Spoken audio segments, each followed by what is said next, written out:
This is VSiN, the sports betting network.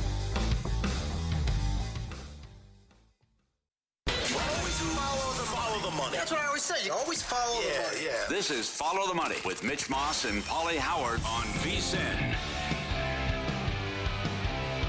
Here we go. Welcome in. It is Follow the Money on VSiN, the sports betting network. Mitch Moss, Pauly Howard with you live in downtown Las Vegas from the Circa Resort and Casino. Action-packed 3-hour program lined up today. Professional sports bettor Chris Massero in studio coming up in 30 minutes. Steve Wist, the Meat Man, soccer bets.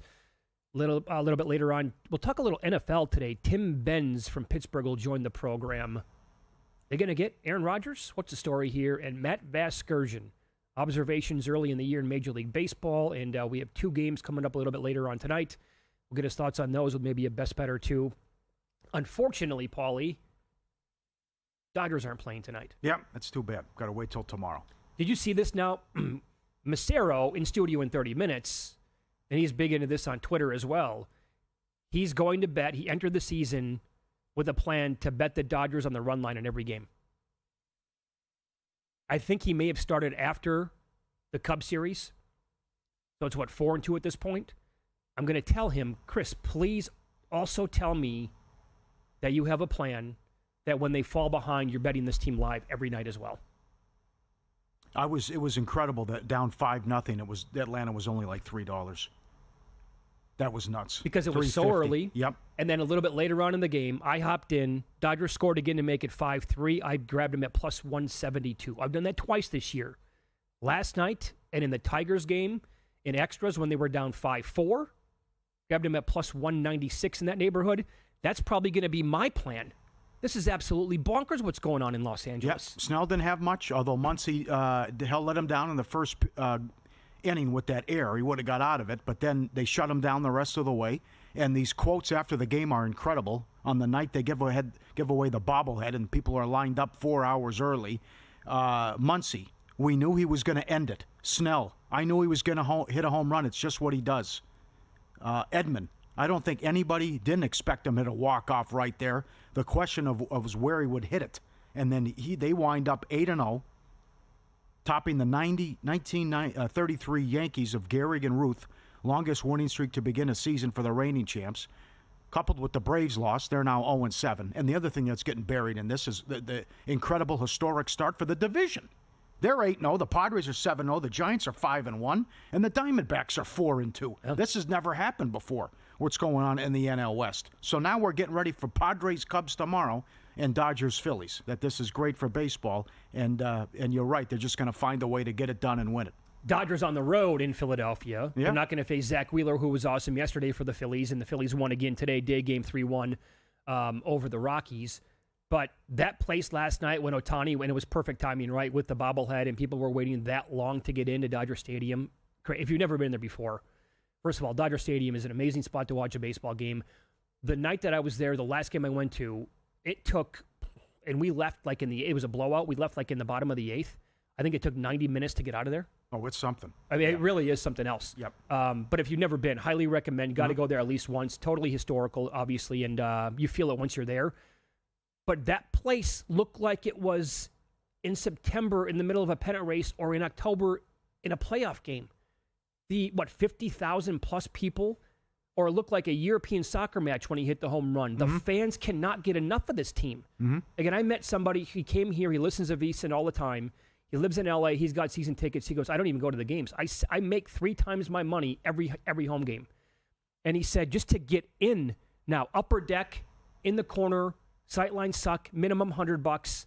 And also, we've kind of joked around about it on the show. $15 for a Dodger dog, $18, $20 for a beer. Yeah, right. What's that going to be like when they have to start paying Ohtani and other players in a couple of years? Yeah, and you're right. It's 4 decks and 50,000 and can't get a seat. $100 sitting in nosebleeds. And I will say this too. Later on in the year, for those of you who maybe grabbed a little bit on whatever number that was, I saw 10-1, could have been higher than that, who knows, to beat the all-time regular season wins record. They need to win 117. I think if they're in striking distance late in the year, I think these, just by watching it and the chemistry on this team and how exciting this is, and every night playing together and winning like that and enjoying the moment, I think this team's going to want to make a push for it. And we know this in recent history.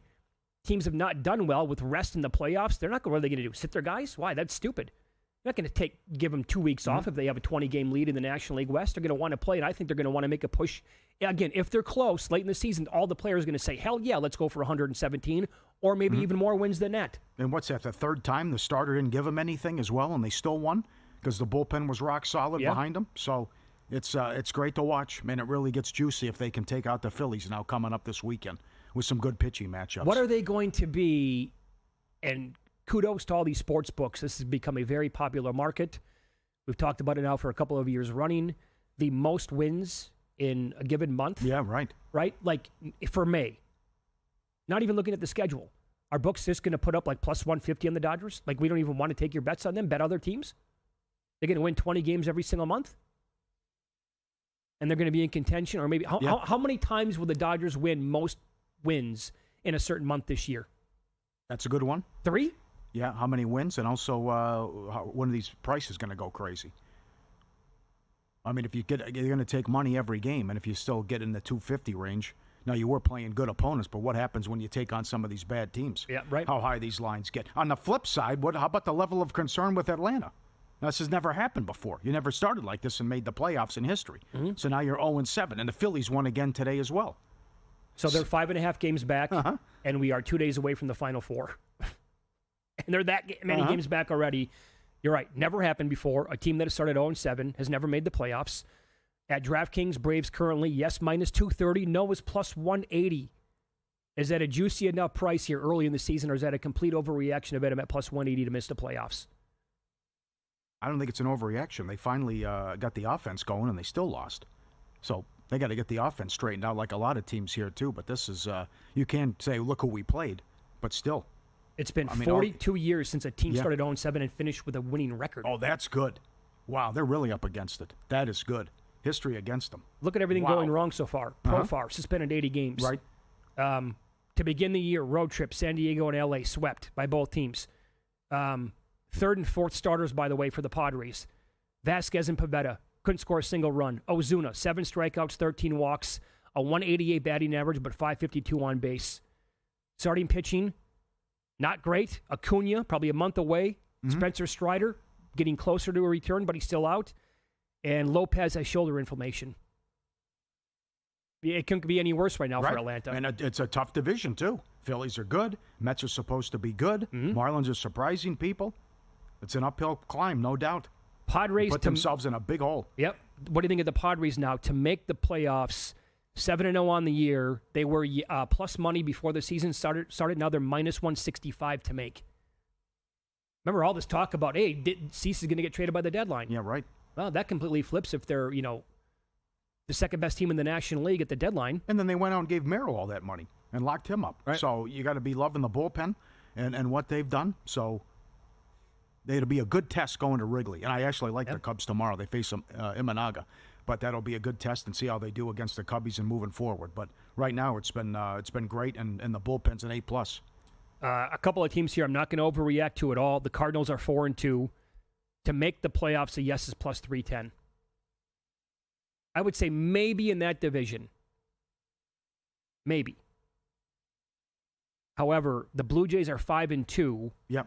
They're 2-1 to make the playoffs. I could not bet that. No way. And the Rays are 4-2. They're plus 135 to make, minus 165 to miss.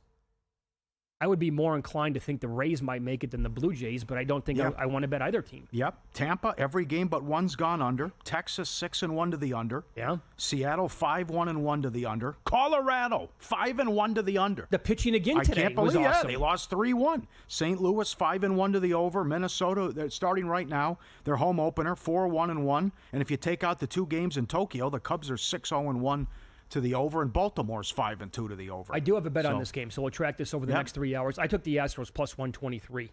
You did? Yeah, it's Hunter Brown, who I like. We talked about this last week. Finished strongly last year. Alvarez has really good numbers. I took a little bit of a slice on Alvarez to hit a home run around plus 360 as well.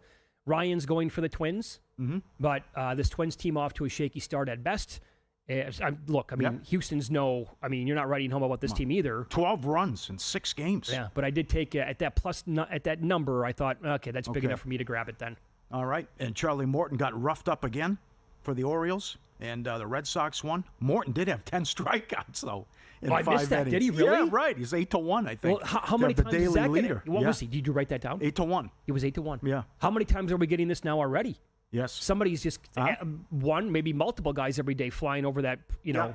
Yeah, and I owe you an apology too. I can't believe what Zach Gallen did. I can't. Oh no, you're not the only goes one. in the Yankee Stadium and shuts them down, and that was incredible. And the Yankees were only swept once last year, and now Arizona's trying to get the broom out on them today. I mean, Paul, who saw 13 Ks come out of shutout baseball? Yeah. All you can do is just tip your cap to the guy and say, "Man, that was awesome."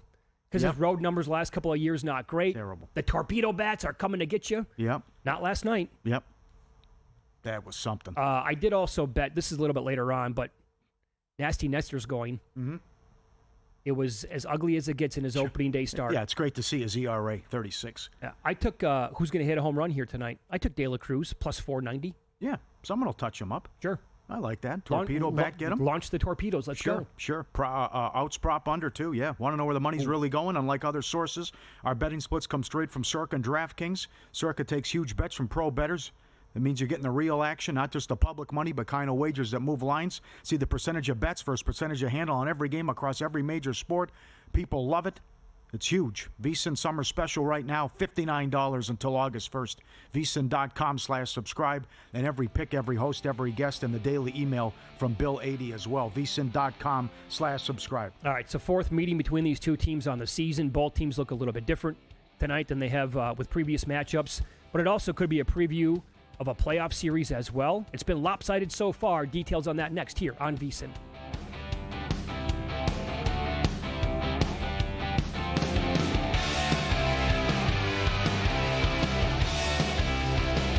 Time. There's nothing more valuable. It's what drives everyone to make the most of every moment. We celebrate living large in the now. In a city where time disappears, we create experiences that electrify the soul and memories that will last forever. We go big, we go all night, and here, everyone is invited. So get loose and get loud. This is Circa. You'll have the time of your life. So, Pauly, have you had a chance to read the VSiN Daily yet? Yeah. Came in at 3 a.m. What's Bill doing up that late? Well, rumor has it, it starts off with a 12-hour meditation session. Then he just pours himself over film and live TV, really focusing and taking it all in. Bill's in with the biggest insiders, talking trade secrets, strategies, the whole nine, absorbing the info. And then and only then can the writing process begin.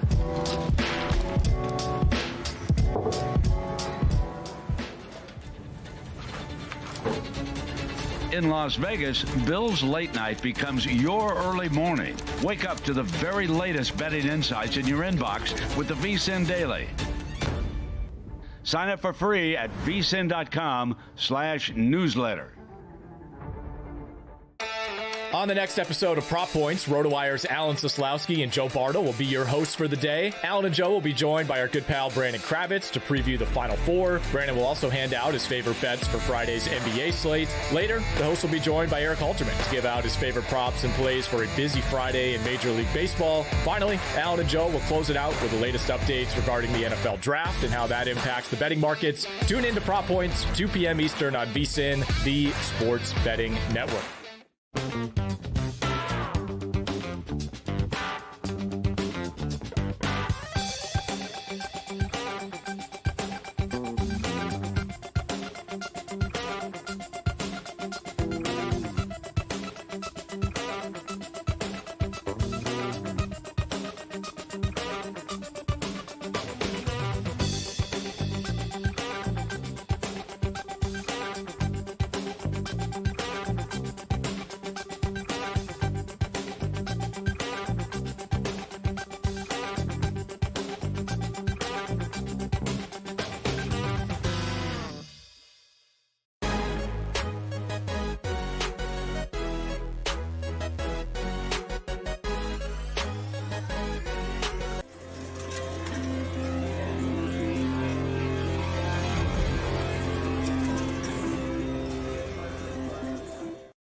This is Follow the Money on VSiN.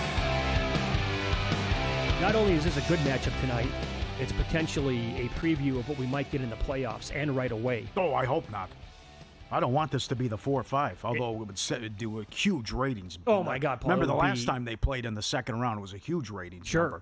Yep. You can't stress this enough. You can't understand. This is a huge game. Number one for props and futures with who's going to win the Pacific Division, who's going to get the 3 seed, the 4 seed, and on and on. Because if the Lakers win this, they're likely to win the division. If they lose, it really opens the door for Golden State, and they were 7-8-1. God knows what they were before they acquired Butler as well. Denver has 30 losses, Golden State 31, Minnesota, the Clippers, and Memphis have 32 losses. Yep. And then a lot of teams are going to close with 4 games in the final week of the season, although everyone gets next Saturday off as well. So it's a monster game, and I'm surprised at the point spread. Lakers at home, national TV, gotta have it game. Warriors in town, and here it was 1.5. Yeah, I saw it. So it opened up 1.5, I think, at most spots. It's 2 right now at Circa. Other spots, money on Golden State down to 1. So the Lakers are 3-0 against the Warriors this year. But again, a lot has changed here for both of these teams. I'll give you a little bit of a history here, just to give you a reminder of what the numbers look like. Keep in mind, the Lakers, again, had Anthony Davis. They never had Luka Doncic, and the Golden State Warriors never had Jimmy Butler. Christmas Day in San Francisco, Warriors were -4. Total was 220. Lakers won 115-113. AD got hurt 7 minutes into the game. LeBron in that game had 31 and 10. Reeves had a 26-10-10 triple-double. Curry had 38 and 8 threes. Keep that in mind. Yeah, that's what I'm looking at, too, in light of what we're going to talk about with the Lakers guarding the 3. Sure. 1 month later in San Francisco, Lakers were -1, 219.5. They won 118-108. Davis in that game was unstoppable, 36 and 13 points. February 6th, they played for the first time in L.A. Lakers were -5, 226.5. They won that game by 8, and it went over, so it's 3-0 to the over. Lakers are 3-0 straight up NATS against Golden State this year. In that game, LeBron had 42, 17, and 8. Curry had 37 in that game, shot 23s, made 6 of them.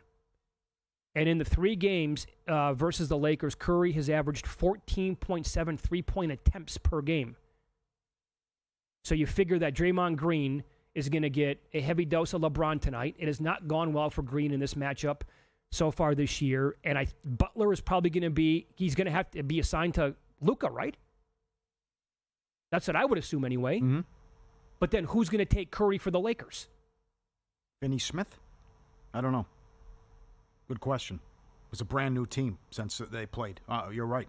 First thing, I like LeBron under points, 24.5. It's a big number. Father Time is undefeated, and he's only gone over that once since March 6th when he went off in the Garden and had at home. And I would look at that, number one. Number 2 is what happens from 3. Golden State, number 2 in three-point rate and 4th in threes a game. That luck factor ran out on the Lakers. Last 7 games, opponents shooting 39% against L.A. Kuminga's questionable. That's big as well. And, again, I would think the Lakers are going to win. But from a prop standpoint, LeBron under, rely on Reeves, rely on Luka, over 3.5 made threes. And I would think Curry would go off as well. They have done well against the division. The Lakers are 12-3 against the Pacific. And this is a monster to decide it because there's some big tickets out there and big prices on Golden State, and they are in business if they win this game because the Lakers have to play twice in OKC, Sunday and Tuesday. That's and right. OKC probably wants to get 70 wins. It's unfortunate. I think, if Kuminga misses this game, but you said he was questionable? The last check, yeah. All right, 4-1 over 13.5 points last 5 games. Kid's been playing pretty well. This is from Zach Cohen at VSiN.com. Great analysis every day on every sport.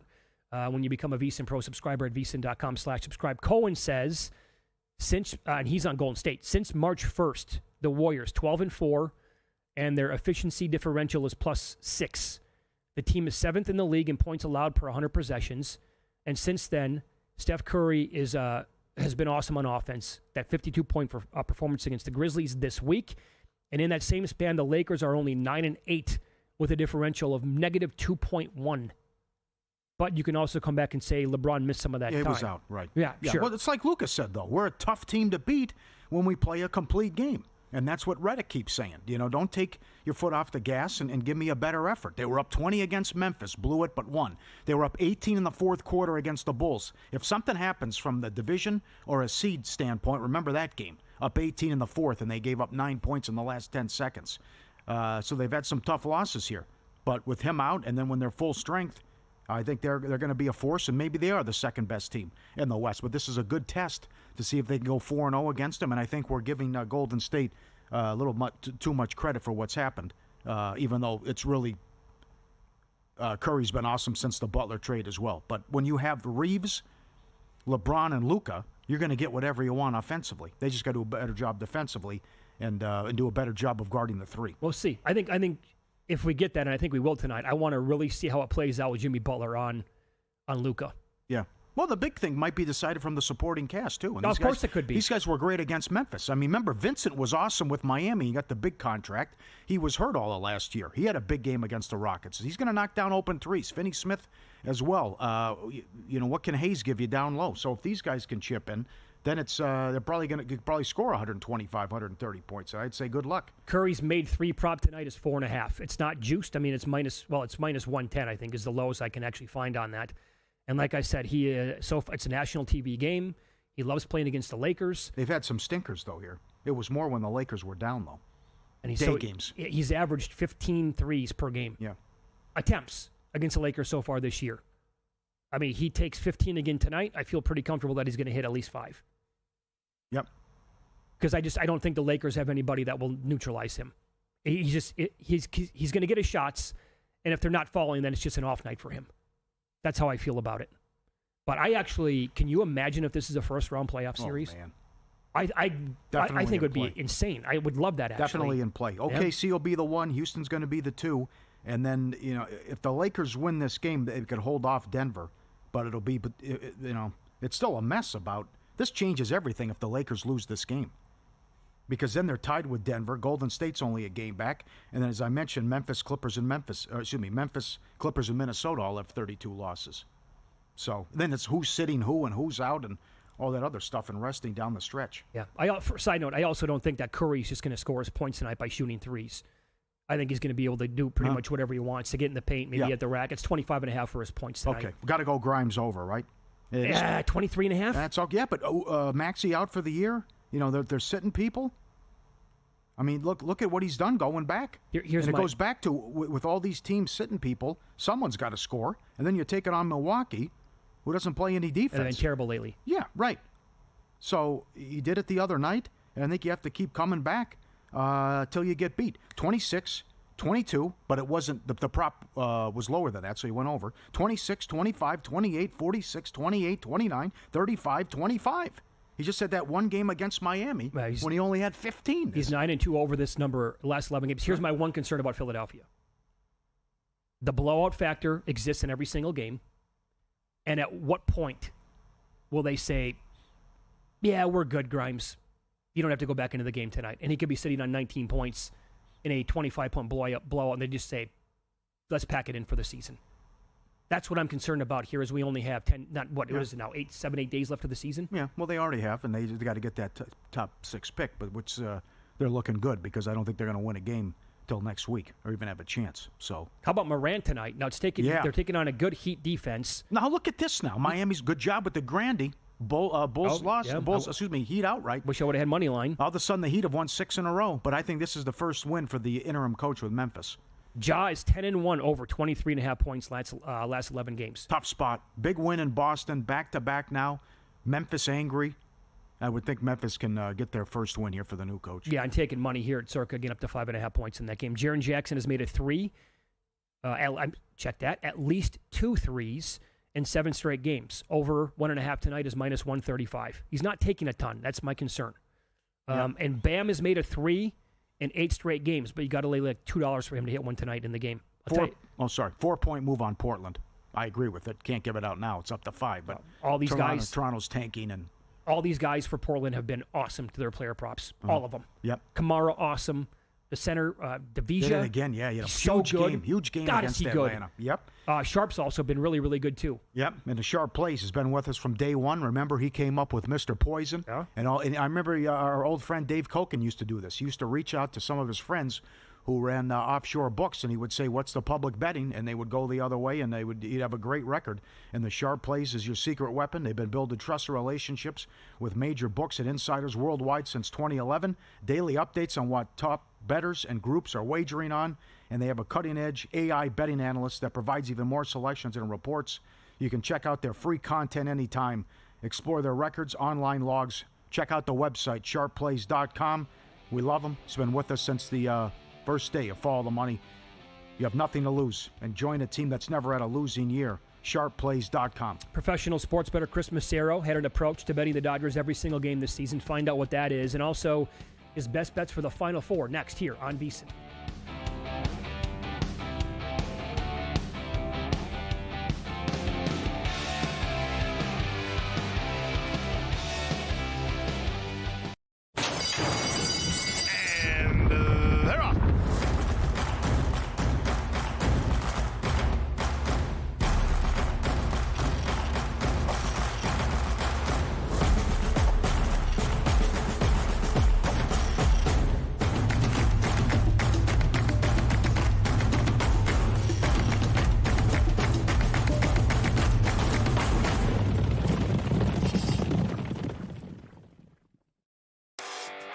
Just $9.99. VSiN's got you covered for March Mania with a VSiN Pro subscription.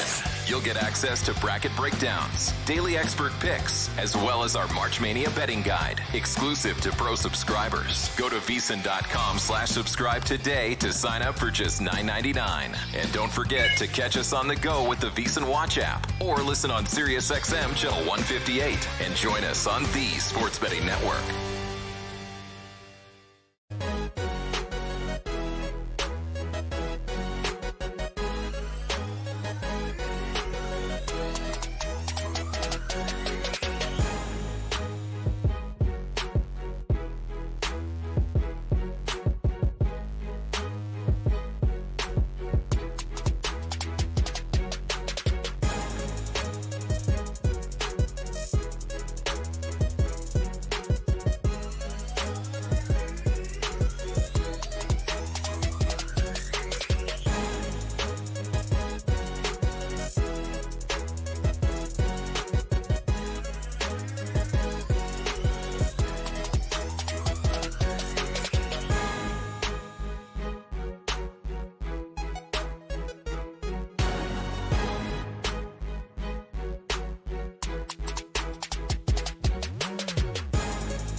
This is VSiN, the sports betting network.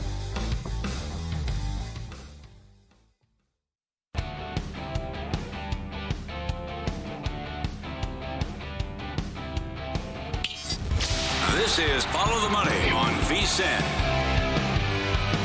Welcome back. We're live downtown Las Vegas. Circa Resort and Casino is the spot here. Now time be joined by professional sports bettor Chris Massaro, hanging out in Las Vegas for the last couple of weeks for the tournament. Going to be here for the Final Four title game as well. Good to see you, pal. How are you? Good to see you guys. Excited to be here, as always. Thanks a lot for having me. Well, before we get your best bets for the Final Four this weekend, and maybe some advice for hedging on tickets that might be, the audience, they'll have fake futures on all these teams, obviously. See what you want to do there. I said before the break that you entered the season, I believe, with a plan to bet the Dodgers in every game, or was it after the games they played against Chicago? I kind of had the plan, but I didn't play those Japan games. I just wasn't up for them. I wasn't sure how they were going to go. Everyone was talking Betts was out, and I just didn't play them. And but when they came back, and the explosiveness they had over in Japan, I said to myself, I'm just going to play this -1.5 every game, because you're going to be getting close to even money. Some days it's going to be a little plus, some days it's going to be a little minus. And if you remember 2 years ago, I'm not exactly sure of these stats, but they dominated. They won almost like every single game for every game they won for like a 6-week period was by 1.5. So I go, it's I'm not going crazy with it. I'm just doing maybe like a 1 unit, maybe less than a 1 unit play every night, and I'm just going to keep track of it. It's like a fun thing. I mean, the Dodgers are going to win a lot of games. They're going to win over 100 games. So I'm not going to get buried on it no matter what. So I'm just going to roll with it and see what happens. I'm also going a little bit less of a bet against the Yankees every game, because the Yankees are always favored. They have no pitching. Their offense isn't that great. I know they got the torpedo bats, but last year, besides Judge and Soto, they really didn't have much of an offense. And this year, Soto's gone. Judge is a little, if he's not on fire, what do they have? You kind of showed last night they were dormant for the first 7-8 innings. You're a Boston guy. Unnecessary shots there at the Pinstripers, I feel. Because I asked you about the Dodgers, so stay the course here, pal. No, but two other things, right? I'm joking around here. But the Dodgers, right? Why not add Lane 2.5 runs every night? And then also this.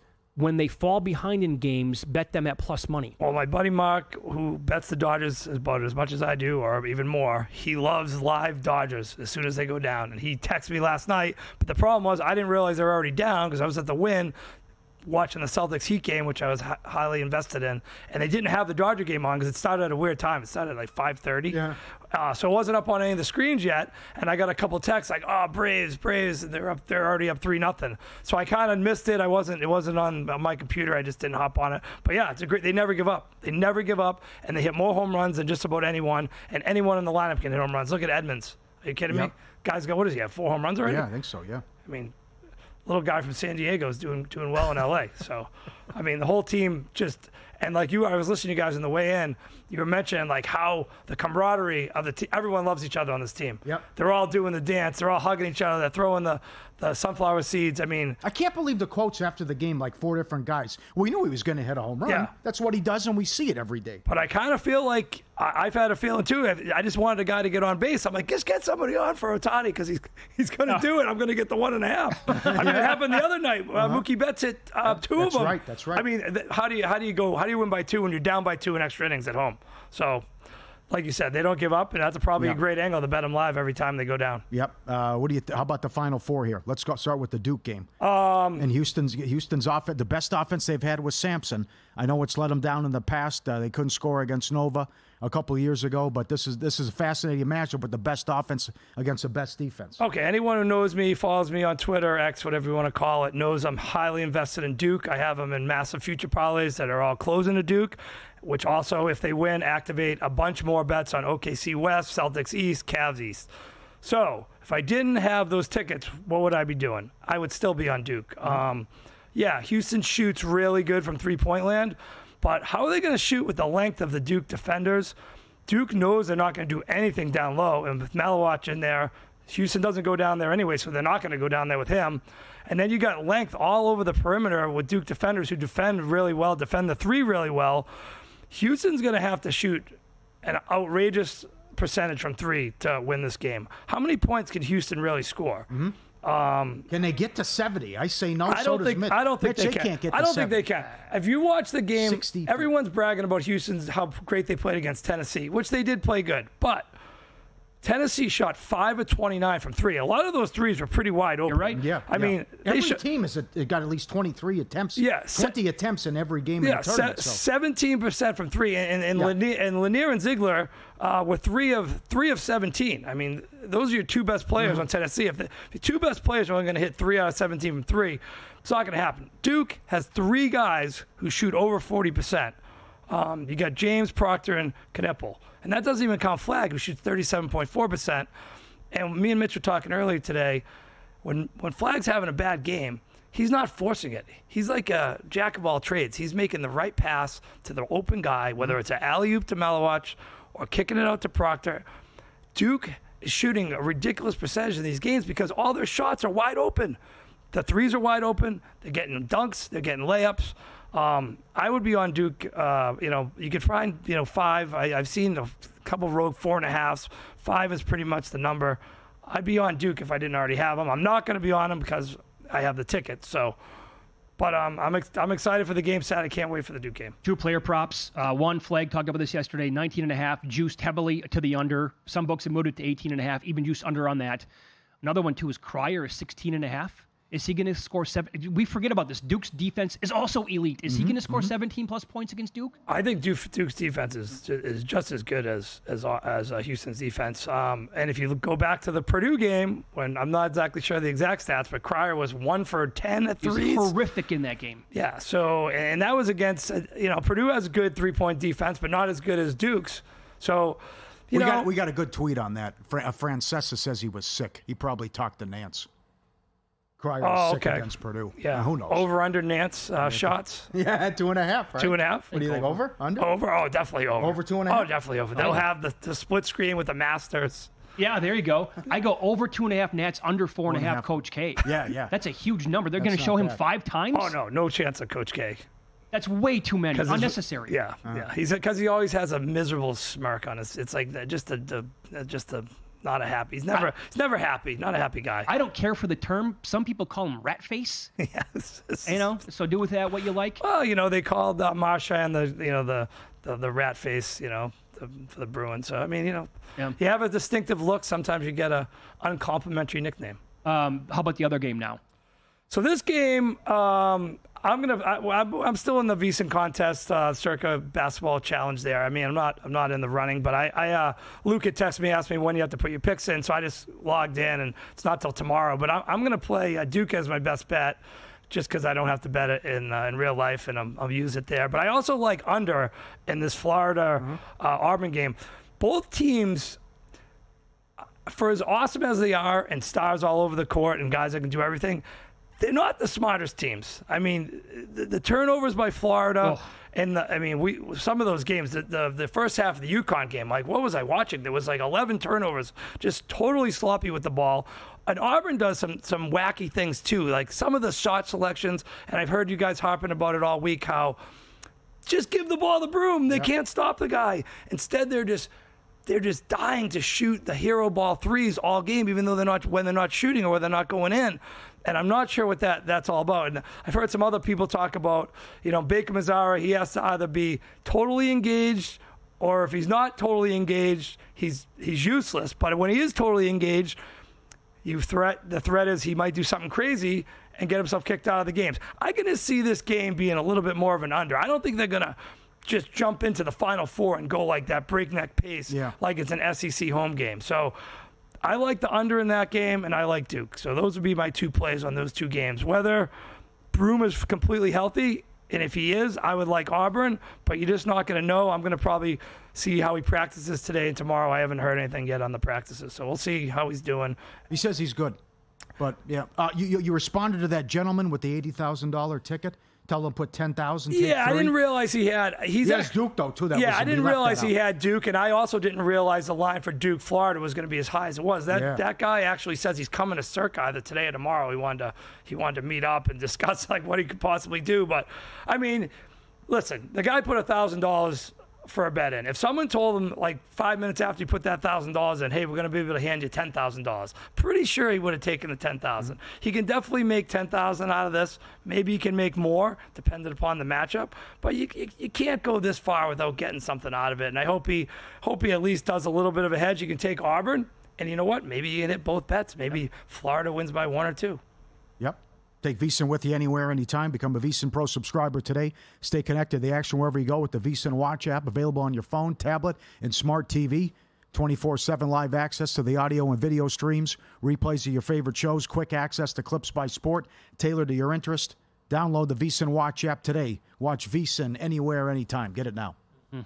What about with people holding Houston future tickets? Oh, I don't think that they can do anything at this point. Yeah, unless you have another side, a future on the other side where you might be able to, maybe do a money line parlay with Duke or somebody else. But I don't know. It's it depends how big the ticket is, I guess, would be the answer.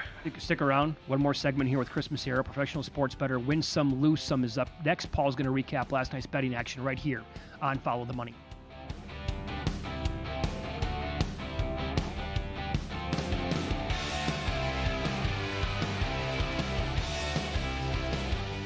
Good thing coming, just wait and see. It's a good.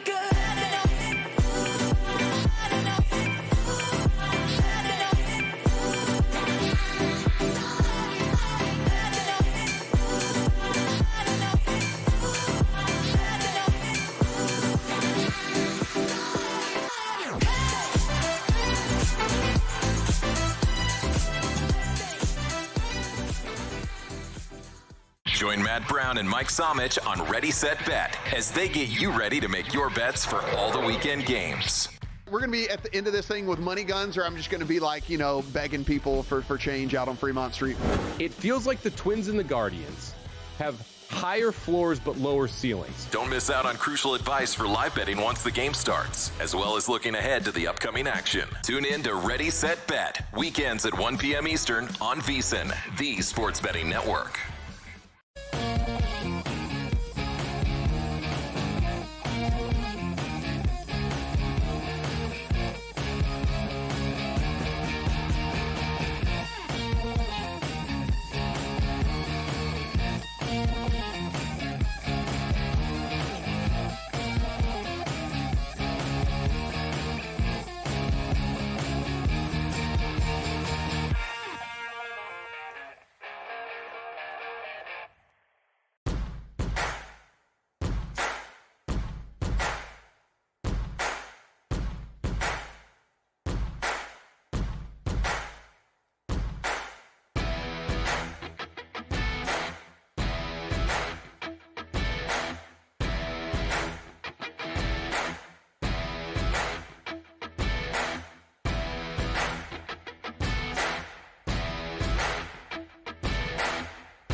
last night? Wow, winning. Or was it a rough one? Well, they can't all be winners, can they? Loser! You're a loser! Pauly Howard recaps the night in sports betting in Win Some, Lose Some. Craziness in the NBA. Shame on the Sacramento Kings.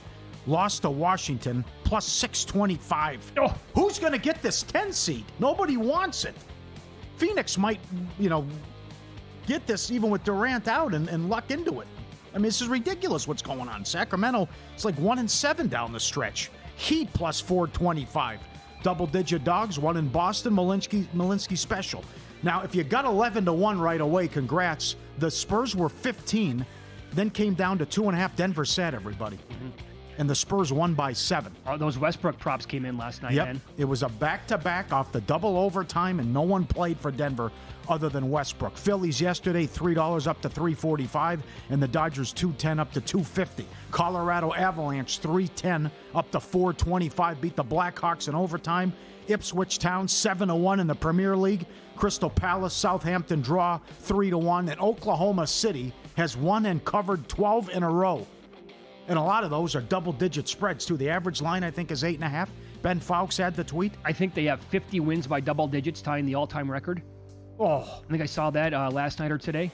Incredible. Subscribe, be part of the team, VSiN.com. Our radio and podcast friends, you always want to see these tweets and videos. At Pauly Does Vegas on Instagram. Send them in. We'll put you on. James works here. Sent this in. Look at his dog playing basketball. Look at the puppy. And he's got it dribbling. He's got it the whole way. He's a major traveling violator, but he'll get that down maybe with the dribbles in a little bit. Yeah. Look at that guy. Look at the balance on the back legs. That's impressive. And then he's going like that. How old is he? So good. Yeah. It's the puppy. And he's on the ball the whole time and bringing it around the house. He's got it. Excellent. Good job, Mr. Coleman. You have any insight here to the tomato pie? Oh, my God. Okay. Now, first things first. Look at this. This is refreshing. For a couple of reasons. How about you want a beer, Macero? You can get this for $30 at Augusta. 2 beers, 4 pimento and cheese sandwiches, barbecue sandwich, chips, a couple desserts off. All this for $30 at the Masters. All right, so have you ever been to the Masters, by the way, Chris? No, I have not. This is from Mike in North Carolina, the tomato pie. It has a savory pie crust on the bottom and the edge. I'm already in. It's layers of tomatoes and cheese and other stuff, onion, spices, no crust on the top, open face like a pecan or a pumpkin pie, no sweetness at all. You order it as a meal, can be served hot or room temperature. He says Charleston has the best one he's ever had. It's incredible if you ever get it to try. All right. He said if you have like a friend's mom who makes one and it's been in the family, just look out. He said it's unbelievable. All right. Like a deep dish pizza? It looks like a calzone. A small calzone. But he says not like a pizza because it's cheddar cheese. Yeah. On the crust there. Let's do it. One lose some video. Thanks to the guys who sent this in. Oh, sorry. Oh, okay, this is a bad beat story. Macero, check this out. So the bartender has got the 8 to 4 shift. He gets off, and a high roller comes in to the bar. And as soon as he gets off, new shift, he has to leave. The lady hits aces and a kicker for $40,000. So he doesn't get the, she's a George. Is that $10 play right there? Yeah. Wow. Yeah. 40,000 aces and a kicker. He could have had a big tip, but it goes to the person. Imagine you start your shift and you're a bartender and you walk into that. Hey, it's a $4,000 tip. Okay. You got to be, these tips, sometimes. Oh, no, 10%. There's a cutoff. I know. Yeah, I mean, the other day I was playing. Right. I was playing at Mega Bar. I was down about 1,500, but then I did hit the Royal. Sure. And it was the Progressive Royal. Paid $4,600. I sent you guys the ticket. Yeah. And I tipped the guy that came over and gave me $100, and then I gave the bartender $100, and he was thrilled. He licked his forehead, or licked his hand, touched his forehead, put the $100 bill on his forehead, and was running back and forth behind the bar. So he was thrilled. I mean, you can't be giving. You could be down. You could be down. All these things. I mean, yeah, sure. You just gotta give them something.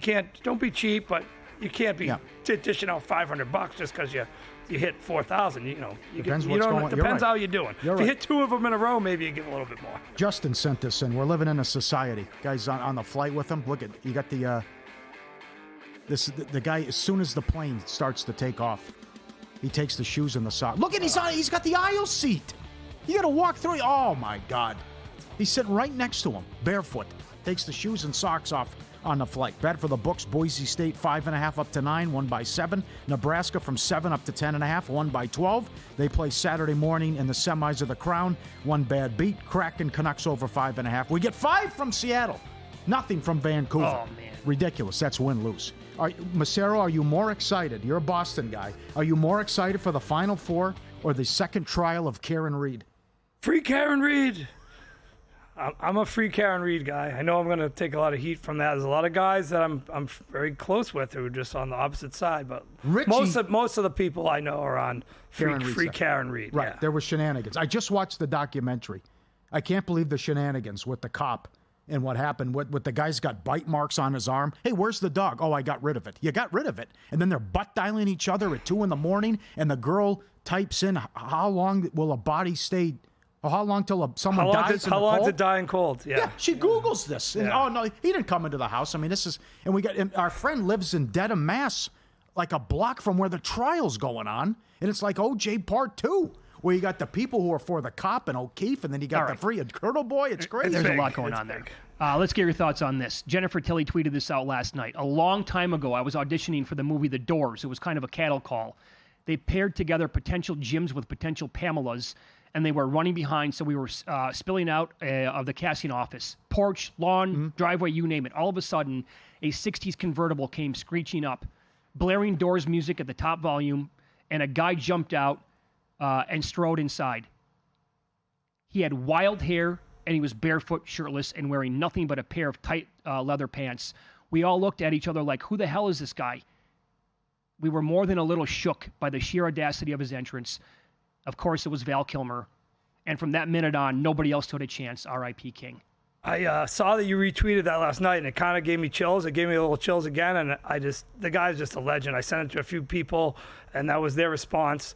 And I remember being 15, 16 when The Doors came out, and that movie was that was one of my favorite movies, and his performance was my favorite Val Kilmer performance. That movie changed how I like music. I became the biggest Doors fan. I was buying the double box set CDs and as much Doors stuff as I could possibly get my hands on. He sang all the songs in that movie. Just unbelievable. And seeing that tweet makes you wonder, like, that's how he got into he was so into the role. I mean, he looked exact. He sang all the songs. I mean, what a movie, and just what an actor. Favorite song? L.A. Woman? L.A. Woman is... Riders on the Storm? L.A. Woman is probably my... I was humming L.A. Woman last night, so I'm gonna stick with L.A. Woman. I will say, and I was talking to a friend today, one of we couldn't figure this out, how it's even possible, that in Tombstone, as Doc Holliday, he wasn't even nominated for an Academy Award for Best Supporting Actor. Oh my God, he was not? No, and my friend Jay went back and looked, and it was 1993, and Gene Hackman won for Unforgiven, which was a great movie. But if you say, hey, what was Gene Hackman or Doc Holliday? I mean, Doc Holliday, one of the greatest characters in the last 50 years in any movie. Just countless scenes in that movie where you just remember, the Almy Huckleberry, the flipping of the cop, the shooting Johnny Ringo, and all these amazing lines that people still quote all the time. And that's 30 plus years ago. Maybe a little Mickey Rourke thing going on because he did his own thing and he was eccentric, and that probably held it against him. Yeah, possibly. I mean, Hollywood's a weird place. That's why I like to call it Holly Weird.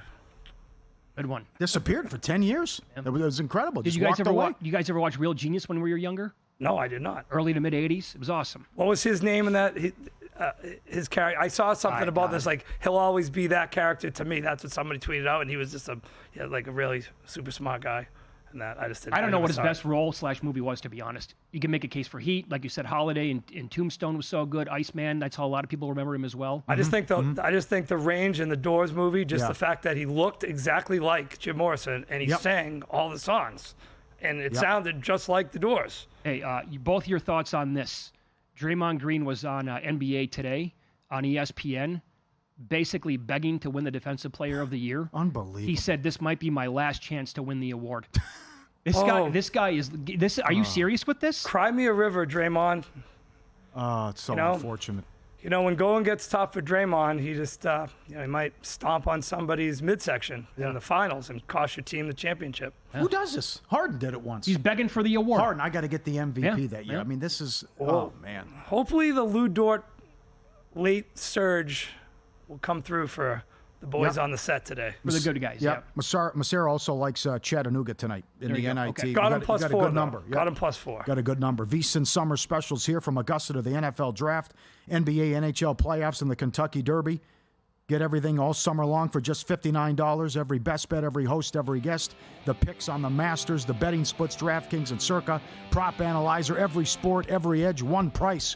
August 1st, $59. VSiN.com/subscribe. Thanks, Chris. Good luck this weekend. Awesome. You guys too. Good luck. There you go. Pro bettor Chris Massaro on the program. Best bets in soccer with Steve Wist, the meat man, next here on VSiN.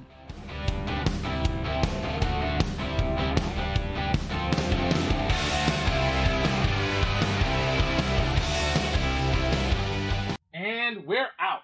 Okay, give me 1 sec. I need to load funds into my gaming